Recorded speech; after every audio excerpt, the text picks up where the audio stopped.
Assalamualaikum warahmatullahi wabarakatuh. Perkenalkan, saya EN Mardianti, dosen program studi peternakan Fakultas Pertanian Universitas Sultan Ageng Tirtayasa. Pada kesempatan kali ini, perkenankan saya untuk menjelaskan mata kuliah yang saya ampuh, yaitu Statistika dan Data Science. Video ini dibuat sebagai bagian dari unjuk kerja Tridharma Perguruan Tinggi atau PDD UKT-PT dalam rangka syarat sertifikasi dosen tahun 2025. Saya akan menjelaskan deskripsi umum dari mata kuliah yang saya ampuh, yaitu Statistika dan Data Science. Mata kuliah ini dirancang untuk membekali mahasiswa dengan pemahaman dan keterampilan dasar dalam menganalisis data, menginterpretasikan informasi statistika, serta memanfaatkan prinsip-prinsip data science dalam konteks keilmuan bidang peternakan maupun pertanian. Melalui mata kuliah ini, mahasiswa diharapkan mampu berpikir logis, kritis, dan berbasis data dalam mengambil kesimpulan baik dalam kegiatan akademik maupun praktek di lapangan. Desain pembelajaran yang diterapkan pada mata kuliah ini adalah terdiri dari 3 SKS dengan 16 kali pertemuan. Adapun materi yang dipelajari adalah konsep dasar statistika, ukuran pemusatan dan penyebaran data, statistika deskriptif, metode sampling, sebaran normal, selang dan kepercayaan, uji hipotesis, korelasi, dan regresi. Secara umum, strategi pembelajaran yang saya gunakan menggunakan pendekatan case study dan project based learning. Pada setiap pertemuan setelah mahasiswa menerima materi dan sesi tanya jawab, mereka akan diberikan sebuah case study yang harus dikerjakan baik secara individu maupun kelompok untuk menyelesaikan kasus sederhana sesuai bidang pertanian maupun peternakan.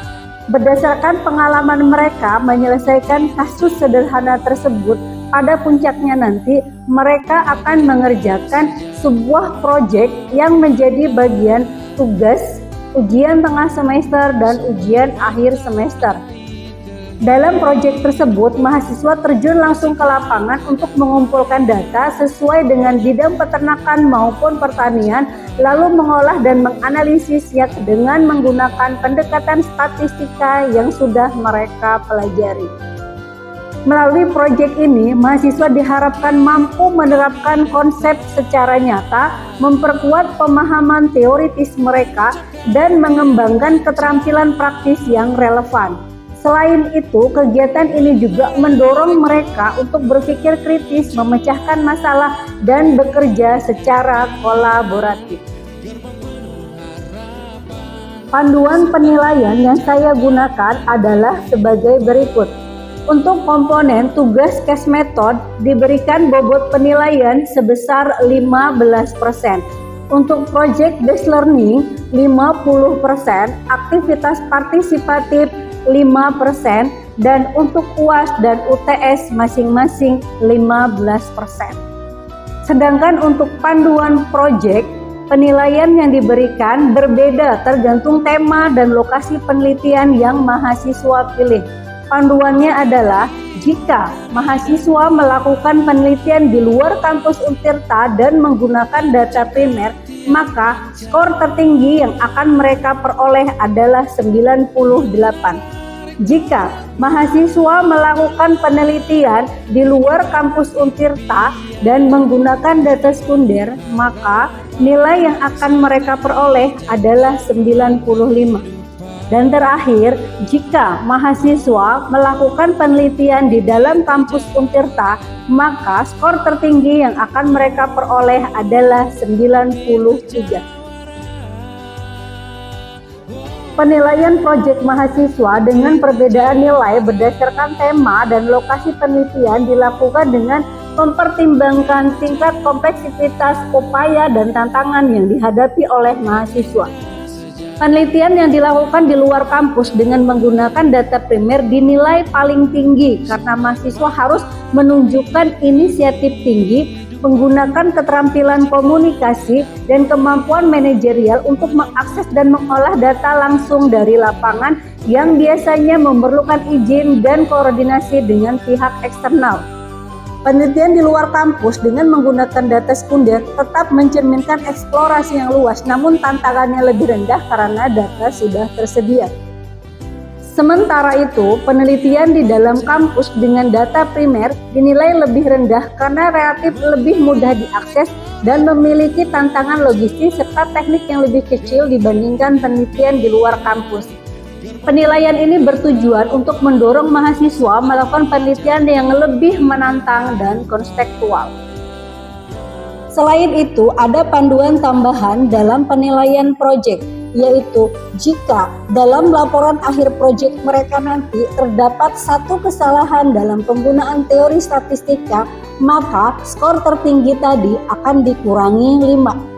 Jika terdapat 2 kesalahan, maka skor tertinggi akan dikurangi 10, berlaku kelipatan seterusnya. Selain itu, jika mahasiswa terlambat dalam mengumpulkan tugas proyek, maka nilai yang diberikan tadi adalah skor tertinggi dikurangi dengan 20, dan itu belum termasuk pengurangan jika terdapat kesalahan dalam penggunaan teori statistika. Penilaian ini dilakukan untuk menanamkan kedisiplinan akademik dan ketelitian ilmiah kepada mahasiswa. Pengurangan nilai sebesar 5 poin untuk setiap kesalahan penggunaan teori statistika bertujuan untuk mendorong mahasiswa memahami konsep secara mendalam dan menerapkannya dengan benar dalam analisis data. Hal ini penting karena kesalahan teori dapat berdampak pada validitas hasil dan kesimpulan penelitian. Sementara itu, pengurangan 20 poin bagi keterlambatan pengumpulan laporan dari batas waktu yang ditentukan mencerminkan pentingnya tanggung jawab terhadap manajemen waktu dan komitmen terhadap aturan yang telah disepakati. Sehingga mahasiswa didorong untuk tidak hanya tepat waktu tetapi juga memastikan isi kualitas laporannya tetap tinggi. Sekian dari saya, berikut ini akan saya tampilkan video micro teaching pembelajaran statistika dan data science pada materi metode sampling. Terima kasih, selamat menyaksikan video berikut ini. Selamat pagi semuanya. Assalamualaikum warahmatullahi wabarakatuh. Pagi hari ini semuanya sehat? Alhamdulillah. Semuanya Ibu absen dulu ya. Udah hadir semua belum?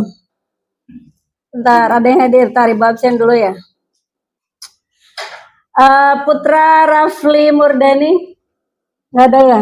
Tidak hadir. Haji Muhammad Dafa? Hadir. Muhammad Ruslan? Hadir. Fatah Lailatul Syakban? Tri Ratu Mawardani? Maulida Andini Tuzara. Oke, ada beberapa orang yang tidak hadir ya. Oke, sebelum mulai perkuliahan, Ibu mau sedikit cerita video tentang isi video yang tadi malam sih. Ibu lihat di salah satu media sosial. Jadi dalam video itu Laude Rami mengatakan cita-cita itu gratis. Jadi kalau kalian bercita-cita itu gratis. Karena gratis, maka kalau milih cita-cita itu yang mahal. Tahu nggak maksudnya yang mahal? Jangan yang remeh-temeh gitu loh. Jangan sampai kalian bercita-cita, saya mah yang penting hidup sederhana, uang cukup aja, nggak usah berlebihan. Itu ya jangan bercita-cita seperti itu gitu. Jadi kalau cita-cita tuh karena gratis, ya udah yang mahal sekalian, yang tinggi gitu. Jangan nanggung-nanggung. Kenapa? Bagi kalian yang muslim gitu kan ya, kalau yang non-muslim silahkan sesuaikan dengan agama kalian masing-masing ya. Bagi kita yang muslim, kita punya Tuhan yang memiliki nama di belakangnya tuh Akbar. Tahu artinya Akbar? Maha besar. Jadi kalau misal ketika kita bermimpi, bercita-cita itu tinggi, mahal, karena kita yakin bahwa kita punya Tuhan yang maha besar, yang bisa mengabulkan impian kita, cita-cita kita. Jadi kalau kita mimpi tuh yang kecil-kecil aja lah, nggak usah yang tinggi-tinggi, takut nggak kesampaian gitu ya. Itu sama saja dengan mengkerdilkan Tuhan kita yang maha besar. Jadi kita nggak yakin bahwa suatu saat Tuhan tuh bisa mengabulkan impian kita gitu. Dan kuliah di prodi sini dengan tujuan masing-masing. Yang penting cita-cita kalian tuh mimpi yang besar aja dulu, yang mahal dulu, yang tinggi dulu. Jangan mimpi hidup sederhana, jangan mimpi hidup apa adanya, jalani apa aja tuh jangan. Mimpilah yang besar, karena di belakang kalian, di hadapan kalian ada Tuhan yang maha besar yang bisa mengabulkan apa itu cita-cita kalian. Gitu. Teman, hari ini kita akan belajar tentang teknik sampling ya, mata kuliah statistika dan data science. Kalau pertemuan kemarin kalian belajar tentang statistika deskriptif ya. Kalau ini materinya teknik sampling ini mungkin agak sedikit tidak berhubungan ya sama statistika deskriptif. Ini sudah masuk ke dalam materi baru. Nah, apa yang akan kita pelajari hari ini? Nah, pokok bahasan yang kita pelajari hari ini adalah berikut ini. Ada dasar-dasar metode sampling, ada cara menghitung jumlah sampling, dan metode pengambilan sampling yaitu probability sampling dan non-probability. Tapi untuk metode pengambilan sampling, karena ada probability dan non-probability, hari ini kita hanya akan mempelajari beberapa hal dari probability atau non-probability. Untuk metode lainnya akan kita pelajari minggu depan. Kalau begitu kita langsung mulai materinya. Nah, yang pertama, ini buat apakah kita belajar metode sampling? Ini gambar apa nih? Karung beras. Oke. Kalau misal kita diminta untuk mengetes kualitas berkarung-karung beras seperti ini, apakah kita akan mengetes semuanya? Enggak, tentunya tidak. Kita hanya akan mengambil sejumput dari beras, dari karung diambil, lalu kita teskan apakah kualitas beras tersebut bagus atau tidak gitu. Nah, ini salah satu bagian dari contoh sampling, tes kualitas produk. Nah, kalau ada pemerintah mau membuat survei kebijakan BBM naik, dia pengen tahu pendapat petani. Kira-kira petani pengaruhnya seperti apa sih kalau BBM dinaikkan gitu? Apakah pemerintah bakal bertanya kepada seluruh petani? Enggak. Kenapa enggak? Duitnya besar, apalagi? Waktu, biaya, dan tenaga. Nah, seperti itu. Makanya ketika pemerintah mengeluarkan kebijakan BBM naik, pemerintah mau tahu dulu nih pendapat petani kira-kira seperti apa, pengaruhnya nanti bagaimana. Maka pemerintah hanya akan mengambil sebagian dari petani untuk ditanya. Kalau ditanya nih, yang dari sebelah sini dulu, kalau kalian mau mencicipi segelas teh ini, mau tahu rasanya manis atau enggak, caranya gimana? Cicip. Dicicip sedikit apa harus dihabisin? Sedikit, cukup pakai apa, sendok kan ya? Kita sendok dicicip manis gitu. Terus kalau menurut kalian sudah dirasa satu sendok manis, kalian bisa simpulkan nggak bahwa segelas teh ini pasti manis semua? Mungkin nggak kalian cicipi teh satu sendok manis, udah deh manis, ternyata yang lain-lainnya itu nggak manis gitu. Ya. Nah, kalau kalian nyicipin tumpeng nih, Pais cicipin tumpeng di bagian mie sini, rasanya asin. Terus apakah Faiz bakal mengatakan seluruh tumpeng ini rasanya asin? Tidak. Kenapa tidak? Karena asin itu hanya mie-nya saja. Kalau misal nyicipnya ke bagiannya apa nih? Timun ya? Nah, kalau ke timun, kira-kira nanti rasanya apa? Hambar ya, apa sih rasanya, anyep gitu kan. Nah, kalau ke sini berarti rasa yang di sini bakal berbeda dengan yang di sini. Nah, yang seperti ini adalah contoh sampel namanya homogen. Artinya homogen itu kita ngambil sampel di bagian manapun itu sudah bisa mencerminkan keadaan dia yang sebenarnya. Kalau yang ini namanya sampel heterogen. Nah, kalau mengambil sampel yang heterogen seperti ini, kita nggak bisa pakai metode ambil dimanapun kayak ngambil teh. Harus ada metode tertentu agar rasa yang kita ambil tuh bisa mewakili rasa keseluruhan dari tumpeng. Gitu. Bisa dipahami perbedaan heterogen. Jadi kalian kalau mau mengambil sampling itu harus tahu populasi yang kalian ambil itu homogen atau heterogen. Kita ambil hanya sebagian, ini disebut sampel. Jadi sampel itu hanya mengambil sebagian dari populasi. Sampel itu fungsinya apa? Dia digunakan untuk merepresentasikan populasi. Jadi mencerminkan keadaan populasi yang sebenarnya. Itu yang penting dari sampel. Oke, paham di sini? Oke. Nah, ada tes kasus. Nih, ada quick check. Dalam sebuah kabupaten terdapat berapa? 200 orang petani. Nah, ini ada 3 pernyataan. Di manakah di antara ketiga pernyataan tersebut yang benar? Pernyataan yang pertama, populasinya berjumlah 200 orang. Bagian sini betul atau salah? Kenapa betul? 200 orang petani. Berarti 200 orang petani itu sebagai populasi. Sekarang sebelah sini. Pernyataan kedua, sampel bisa saja berjumlah 220 orang. Kenapa salah? Populasinya 200, semestinya gimana sampelnya? Setengahnya. Oke. Intinya kurang dari 200, masalahnya jumlahnya berapa nanti kita belajar lagi metodenya ya. Oke, sekarang yang ketiga, boleh siapa saja. Bertanya pada sampel jauh lebih mudah daripada bertanya pada populasi. Betul atau salah? Oke, nah jadi ini salah satu contoh studi kasus dari pengertian sampel. Sampai sini ada pertanyaan? Ada, masih aman ya? Aman. Oke. Nah, yang paling atas, kalau informasi tentang populasi sangat terbatas, artinya apa? Kita tidak tahu berapa sih jumlah populasinya. Contohnya apa? Yang kita tidak tahu berapa jumlah populasinya.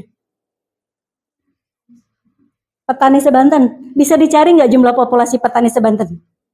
Bisa. Kita datang ke BPS ketahuan, walaupun jumlahnya banyak juta, ribu, itu pasti kita dapat datanya. Satria, gimana? Kalau itu kayak kepuasan konsumen dari produk A misalnya. Iya, terus yang ditanya? Itu kayak kan populasinya itu yang mencoba produk A. Nah, produk A itu kan populasinya jadi diketahui. Pengunjung restoran bisa. Nah, bisa. Kayak gini, pengunjung restoran, kita kan nggak tahu pengunjung restoran kan selalu berubah kan. Nah, itu bisa pakai metode di atas. Yang sampel N lebih besar dari 1 per alfa kuadrat. Nah, alfanya itu adalah 1% atau sampai 10% tingkat error atau kesalahan yang kalian tetapkan ya. Nah, jadi kalian tentukan N-nya itu dengan seperti ini. Contoh, misal kalian menentukan errornya atau alfanya itu 5%, maka sampel yang harus kalian ambil itu harus minimal 400. Kalau kita ngambil alfanya 10%, maka N-nya itu paling tidak 100. Itu untuk sampel yang tidak kita ketahui populasinya dengan pasti. Nah, tapi kalau misalnya kita sudah tahu, kayak tadi jumlah petani atau jumlah peternak. Nah, kalau itu bisa kita pakai rumus yang namanya formula Slovin. Rumusnya, sampel sama dengan N besar itu jumlah populasinya, dibagi 1 ditambah N dikali D. Nah, D itu sama, tingkat toleransi 1 sampai 10%. Nah, contohnya di sini, kita mau menganalisis produktivitas peternak ayam petelur di Kota Serang.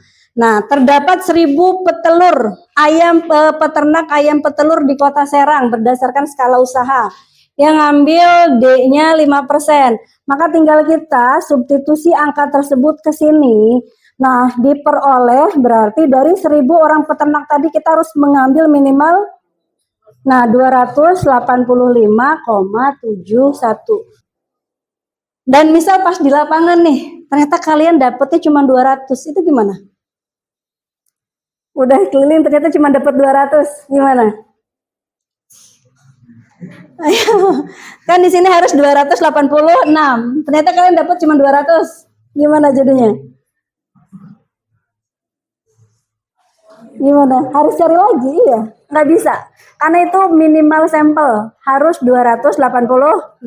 Kalau dapatnya 300, kurangi. Nggak apa-apa tuh. Jadi kalau lebih nggak apa-apa. Justru kalau lebih kan ini minimal. Kalau lebih baik. Misal ada data, kalian minggu kemarin sudah belajar tentang data outlier. Kalau tiba-tiba data kalian ada yang outlier, itu bisa dibuang. Dan kalau dibuang, sampel kalian nggak berkurang kan? Misal kalian pas ngambilnya 286, ternyata ada 5 data outlier kalian buang. Kalian kurang nanti kan datanya harus ke lapangan lagi, kan repot.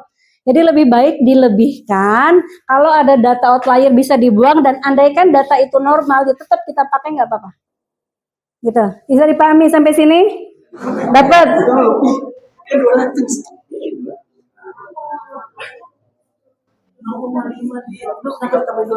Kenapa? 134, 100? Ah, 133,3. Kalau secara matematika itu kita ambil berapa? 33. Nah, kalau secara statistika lebih baik tetap dibulatkan ke atas jadi 134. Kenapa? Nah, 0,3-nya itu kan orang tapi sepertiga sepotongan ya. Kalau dia dibuang, jadi sampel kita berkurang nggak? Jadi kita lebih baik bulatkan ke atas karena lebih pun tidak apa-apa. Oke, paham sampai sini? Probability itu diambil dengan acak dan random, benar-benar random. Nah, kalau non probability ada keinginan peneliti.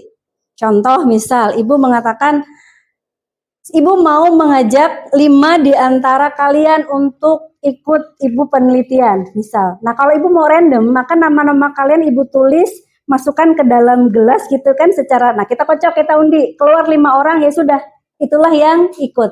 Tapi kalau ibu mengatakan 5 orang itu ada syarat, harus bisa bawa mobil, harus nilai matematikanya A, harus good looking contohnya. Berarti yang merasa tidak good looking sadar diri gitu ya.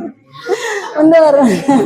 Itu namanya non probability sampling. Artinya ada syarat-syarat tertentu yang ditetapkan oleh peneliti. Kalau yang probability itu benar-benar random. Nah, ini ada 2. Ini dia metode yang paling simpel dari non probability dan probability. Nah, kalau yang simple random sampling ini bagian dari probability sampling.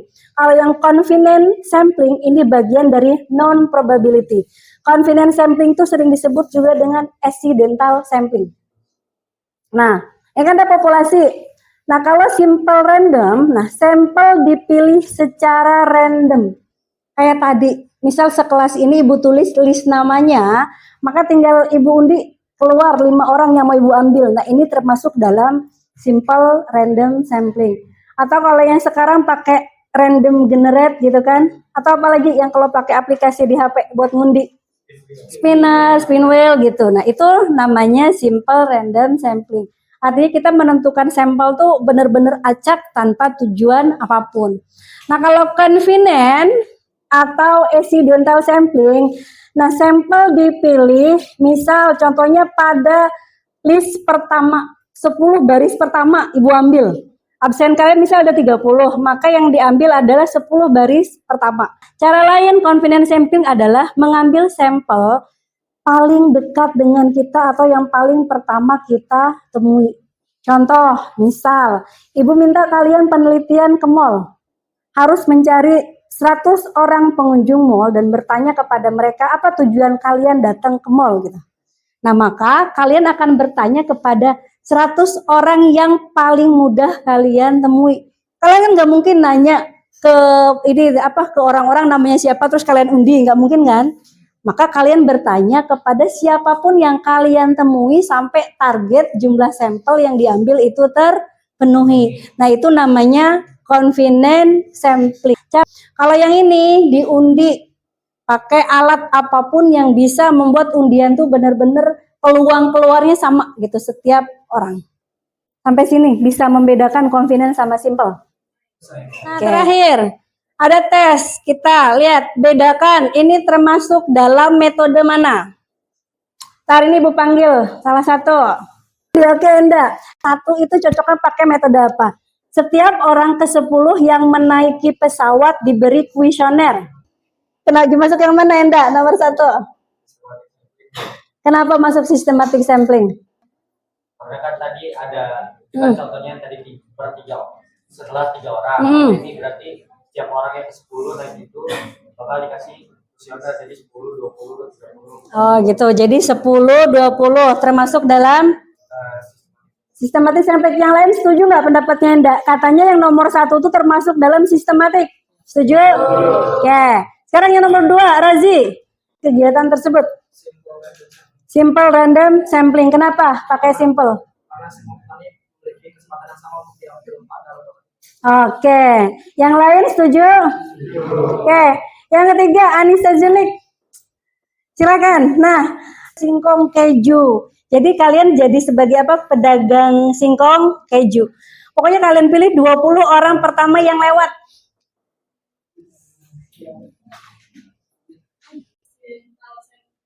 Kenapa termasuk accidental sampling? Yang pertama yang dipilih. Yang lain? Setuju? Masuk accidental apa tadi? Accidental sampling. Jadi yang nomor 1 tadi, karena kita hanya akan memberi kuesioner atau bertanya kepada setiap orang ke 10. Artinya kelipatan 10 kita hitung. Ada yang masuk 1, 2, sampai 10. Berarti kita kasih kuesioner. Nanti berikutnya penumpang ke berapa?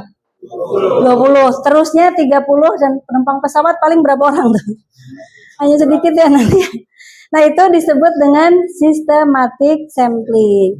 Nah yang kedua itu yang beneran random. Jadi kita ada nama-nama petani, kita hanya mengambil 20 orang. Kita undi. Nah itu namanya simple random sampling. Nah kalau yang ini kita seolah-olah jadi pedagang singkong keju. Pokoknya kita mau tanya ke 20 orang pertama yang lewat. Langsung kita tanya. Gak peduli dia itu anak kecil, orang tua, kakek-kakek atau apapun nggak lihat dia pekerjaannya apa kita. Pokoknya 20 orang pertama yang lewat kita tanya. Suruh mengulas kira-kira singkong keju kita enak atau tidak. Nah ini termasuk apa tadi? Nama lainnya tadi?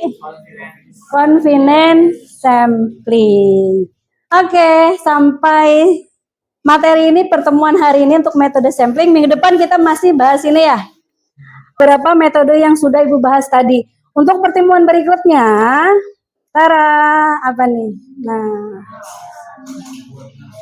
oke, ini project buat kalian. Kalian silahkan cari studi kasus ya. Jadi real studi kasus yang ada di lingkungan kalian. Boleh di lingkungan kampus, di kosan, atau di desa kalian, di tempat tinggal kalian. Dan buat studi kasus tuh yang cocok dengan metode sampling yang tadi Ibu pelajari. Nah itu boleh kalian kasusnya pakai yang mana? Ntar. Mau ke semua kasus atau salah satu nih? Salah satu aja. Oke, kalian lihat di lingkungan sekitar kalian dari dari metode-metode tadi mana yang cocok untuk kasus tersebut. Silakan jelaskan kasusnya apa yang mau kalian teliti dan bagaimana cara pengambilan sampel. Yang selanjutnya sudah selesai. Oke.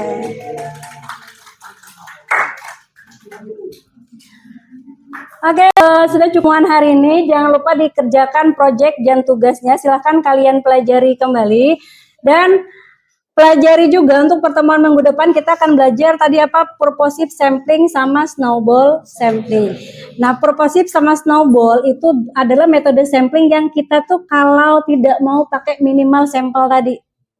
Jadi kalau tadi kan dari berapa 1000 orang harus ngambil 200. Kalau snowball sama purposive itu kita tidak ada minimal sampel. Itu biasanya lebih memudahkan kalian karena tidak harus mencari jumlah sampel dalam jumlah yang banyak. Oke, silakan sambil kalian cari referensinya. Minggu depan kita bahas.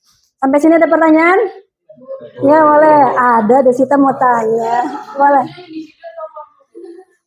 Tugasnya karena ini hanya satu judul ya, kalian kerjakan secara individu. Oke, lihat di lingkungan kalian yang kira-kira cocok untuk metode ini. Ada lagi? Oke, kalau tidak ada, Ibu akhiri pada pertemuan hari ini. Terima kasih. Assalamualaikum warahmatullahi wabarakatuh.